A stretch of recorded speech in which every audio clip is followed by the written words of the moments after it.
Say what's up, YouTube? Welcome back to Baggers and Bourbon. I'm your boy Cam, and on today's episode, we're going to be building you a motor on a budget build. I'm going to be building you a motor on a budget build alongside with my partner Hunter. We're gonna be building you a motor on a budget build for roughly around, let's say, $10,000. It's safe to say to get started, but you could do it for less. But like I say, including all the glitz and the glams, your dyno-tune, and whatever extras you want to add to your bike, $10,000 bike build coming at you. What's up, YouTube? Welcome back to Baggers and Bourbon. I'm your boy Cam, and today I'm on air with my boy Hunter, aka King Wildchild from Kings of the South. What we're going to do today, we're going to build you a nice stage 3 on a budget build. For some of you guys that want to get into this, for $10,000. A lot of people are going to say, oh, I can build it for less, but I think $10,000 is a safe to say number. What do you think? You can't build no motor on a budget. You can try, but the thing is, what they say, cry once, don't cry later. Listen, you're gonna spend that money. If you're trying to get into this motor, it is costly. Just know that. It's costly to build these motors. But do it right the first time and you won't have to worry about nothing breaking down due to, ill parts or cheap parts, and just get it done. Get it out the way. All right. So starting off, right, we're going to go ahead and say the stage 3, pistons and cylinders. Where you going to go get them? And what you going to do? I say, if I'm going to do a stage 3. Hey, we can't give them the plug, but we were just going to use some regular shit. Hey, listen, man. I'm going to tell you this. You could get you between a 124 and a 132. I just put it out there. You got to do your own research on what you want.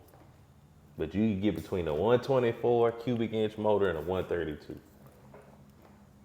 You wouldn't do a 135? You wouldn't get a 144 pistons and cylinders? I mean, you could, but now you talking about if you on a budget, it's certain things you got to tap into once you start going into these big motors. All right. So we're going to go ahead and land at a 131, right? So we're going to do a 131. What compression you going to run with that 131? Me personally, I'll probably run close to about 12.0. Compression. Cool. That's just me, though. The everyday rider, you probably going to sit at right about, I think the stock Harley 131 crate motor comes with about 10.5. So, yeah, between 10.5 and 12. All right, cam of choice you're going to run with that 131. I will say this, that Cyclorama 512 is built for that 131. But if you do, want to mix it up, you definitely can run a S&S 550. You can run a Star 3/4. You can run a Wood 77X. It's a bunch of cams out there. I mean, if you really want to get crazy, call my boy Derek down there, DCV20, and get him to build you a cam. But hey, they can run a Gems. Definitely could run a Gems. You can run the Woods 408X. For the M8s. It's all about your riding style, honestly. A lot of people are like, hey, man, I want my bike to be torquey. Hey, more torque, you're going to use a smaller cam. But, hey, just know when you get into these big motors, if you're trying to get horsepower, you have to run a bigger cam. What kind of exhaust? I say... And mind you, this is a $10,000 bill, so you can't go out here and tell these motherfuckers, go get a Burns, because them niggas, he $3,000 for the all black one. Yeah, nah, I say honestly, man, you get you a Bassani 2-in-1, a HPI 2-in-1, D&D 2-in-1, something that's a good long 2-in-1 exhaust. Shit, by the time you get that HPI, nigga, we gonna see an alien land in the backyard. Hey, man, you gotta know somebody, man, that's all. But yeah, it's all about connections and knowing people. All right, throttle body. I say this. I would go anywhere from a 62 to a 70 millimeter throttle body and manifold. All right, brand. Honestly, the best ones doing it right now is HPI and Ward. But you're gonna be waiting for HPI. Unless you know somebody. Unless you know somebody. All right, breather. Man, that's all Preference. That's preference because a lot of people, you know, these performance breathers, they gonna give you the numbers you want, but you might not like the look. A lot of these breathers are gonna have those wide filters, you know, gonna be able to suck in a lot of air and filter out a lot of the debris and whatever else you might hit. So the thing about it is, I mean, right now, that T-Man no loss filter is a go-to. He running a T-Man, I'm running a Trask, a Salt. I also got a Fueling, the BA filter that's the same exact damn near makeup as the Trash. So it's just preference, honestly. All right, you can go and you can jump. You got to get adjustable push rods. You have to get the adjustable push rods. Once you jump and you start really building this, you're going to need the oil, the performance oil pump. So you can use either the blue S&S one or who else? I say you can use Fueling. Fueling makes a nice oil pump and cam plate. The race series. And even I know for my Road King, I give you a little insight. I put the Moonshine Harley upgraded Screaming Eagle cam plate and oil pump in mine. All right. So now you got that. You got the exhaust. You got the pistons and the cylinders. You got the cam. You got the breather. You got the manifold and everything. Valve springs.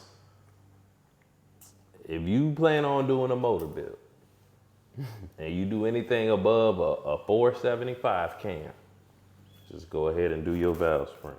Because if not, you're going to tear some shit up. You can get some nice ones from, you can get some 605 lifts, but I know George Bryce makes some nice 640 valve spring kits. He got some nice ones on his website. You can pay for them. Definitely but like I say, pay, but they worth it. they're reliable.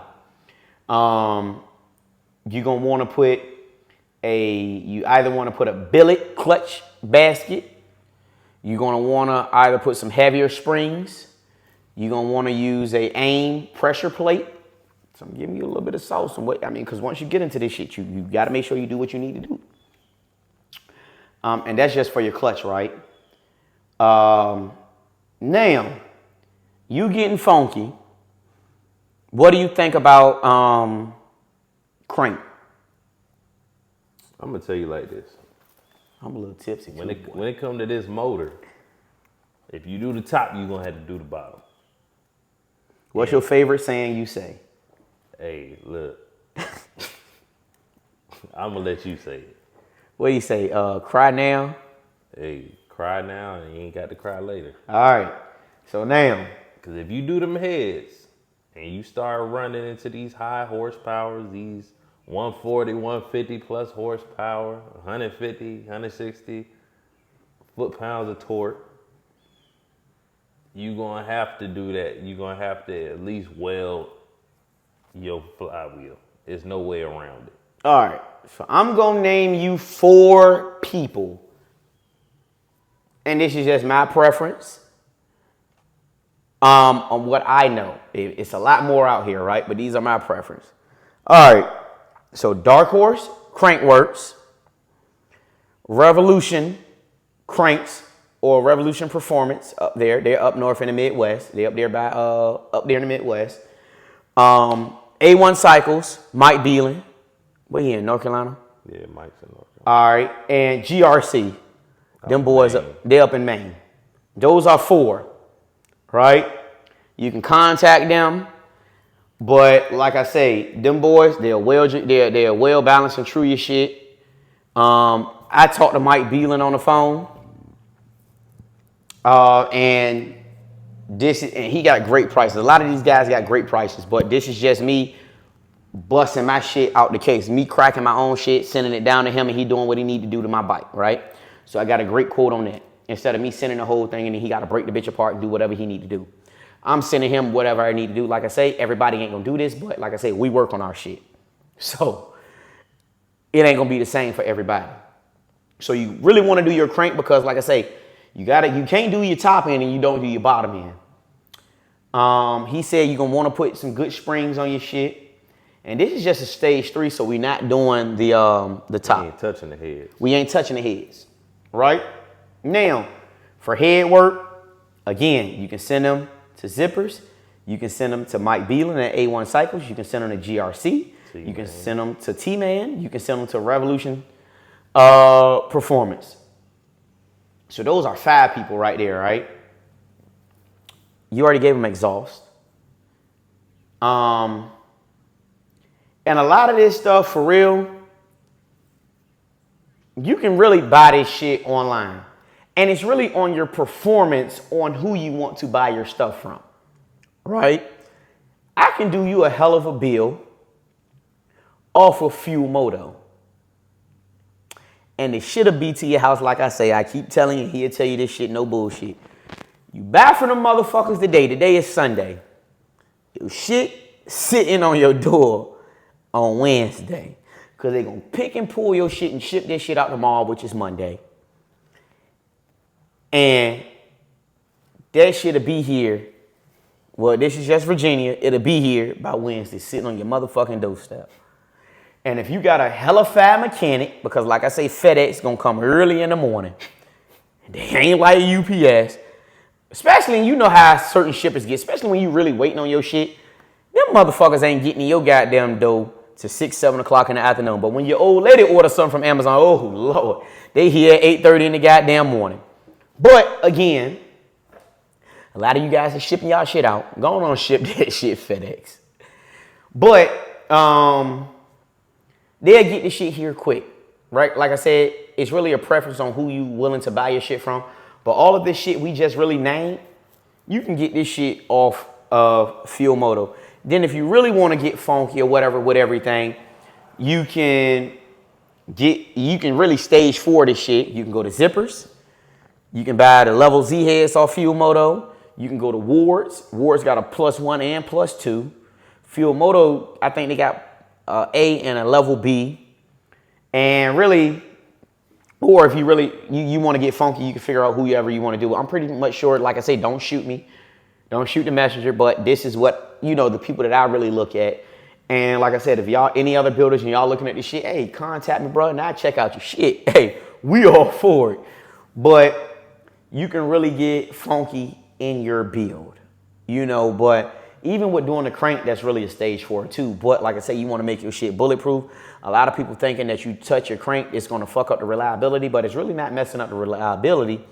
You making sure that your bike has the longevity of it. As long as your bike, your crank, your bottom end has enough time to cure and sealed, you have enough, you're not really going to fuck up too much. But you really want to do that bottom side. I know a lot of people send their shit out to Moonshine, and Moonshine be building some shit. They're gorillas, man. They building gorillas out there, They really building them, And of course, I'm going to put the shit all in the video, but please do not forget to make sure y'all follow Baggers and Bourbon, BAGGERS ANDBOURBON and Bourbon. Baggers and Bourbon. I'm a little tipsy, but I think I spelled that correctly. But I'm going to put that in there. Please make sure y'all follow that Instagram page. Please make sure that y'all like, comment, and subscribe. And make sure that y'all click that bell at the top for the YouTube page. But again, we're going to jump back into these bills. And also, I gave us a little bit of wiggle room for this $10,000 bill because, like I say, whether you have to pay someone to install or whether you're going to install yourself, that $10,000 is going to give you guys enough, whether you have to pay for some. Don't shoot the messenger. I may be wrong on like how much you guys charge for labor. But also, we left some room in there for what we say is most important to the bike. A dyno-tune. Whether you go buy you a TTS tuner, a Screaming Eagle for you warranty liking guys, a Thunder Max, a Power Vision, and then actually getting it tuned and dialed into what that bike is actually capable of. That is most important with this shit that we're doing, is that dyno. You can't have a guy, you put a goddamn 135 in there with a Psychorama 512 cam in this bitch, and you done did all the ins and outs, and this motherfucker come back and tell you, I got your bike 140 horsepower. I'm calling this motherfucker first thing in the morning. This motherfucker done wasted his money. That's the first month. Man, I seen that shit. Boy, they done ran off. Ran off on the plug twice. That's what them boys done did. They done ran off on your ass. But that's for guys that really don't know. You know. But really, it's really what you want out of your build, right? We ride these motherfuckers. We race these shits. But for you guys that just want to enjoy your bike, Hunter will probably tell you, we're going to slap a F35 in this motherfucker shit. Because you got to do the springs, because a 3030 is the Baltimore one. But an F35, you're going to have to do the springs or whatever. And you may get him a 2-in-1 exhaust. But most importantly, a lot of people say, oh, I can get your shit with a 2-in-2 or a 2-in-1. But a 2-in-2, really, between a 2-in-2 and a 2-in-1, is going to be about a 6 or 7 point in between a 2-in-2 and a 2-in-1. Of course, a 2-in-1 is probably going to get you the horsepower that you need, but a 2-in-2 is going to be about 7 horsepower or 5 horsepower behind. Like I said, I'm not a Harley tech. I may be right or wrong, but like I say, for the most people, they'll tell you it really don't matter. It'll be about a 5 to 7 in between horsepower, right? So you're really not losing too much, but like I say, that 7 may be, or that 5 may be a lot in between the guys. And really, it is the rider. He'll tell you, for guys that really do this shit, and when you get to looking at these dyno sheets is really built on telling you where you reach max power, telling you where you should shift at. So a lot of these guys, your launch is going to be most important, your launch. So you're going to want to learn how to launch your shit and practice. Because I tell you, my boy Leon at work, what Leon say? Leon said, Cam, I left a motherfucker so bad the clutch was still in his hand. A lot of you guys ride that clutch. You got to learn to let that motherfucker fly, you know. And like I said, you will really figure out, you will figure it out, you know. Practice. You need to figure out your friction zone. But like I say, this is going to wrap up today's episode on building a bike on a budget. I'm your boy Cam. Wild Child, Kings of South Richmond. Please do not forget to like, comment, and subscribe, and make sure that you click that bell at the top of the page, because more videos like this will come. You'll see more videos with Wild Child. I call him Hunter. Like I said, I've been knowing him for quite a while. I've been knowing him since we came to college, since freshman year. And don't forget, we both went to Virginia State University. I think the best HBCU in the motherfucking land. And it is what it is. I said it, but other people may say, hey, we got some of these southern HBCUs or whatever, these HBCUs in the South. We may got Howard, whatever. But like I say, shouts out to Virginia State University. Virginia State University is one who made us. Virginia State University is the one who, like I say, I'm heavy on the VSU. It's the one who paid for this motherfucking lifestyle, who paid for this goddamn house. You feel me? And, you know, who got me to the career, who got us to the careers that we're in to this point. So like I say, we always gonna shout out to the shit that really made us. But like I say, it ain't the school, it's the man. Because like I say, it's the work that we really put in together. But until next time, we out. See you.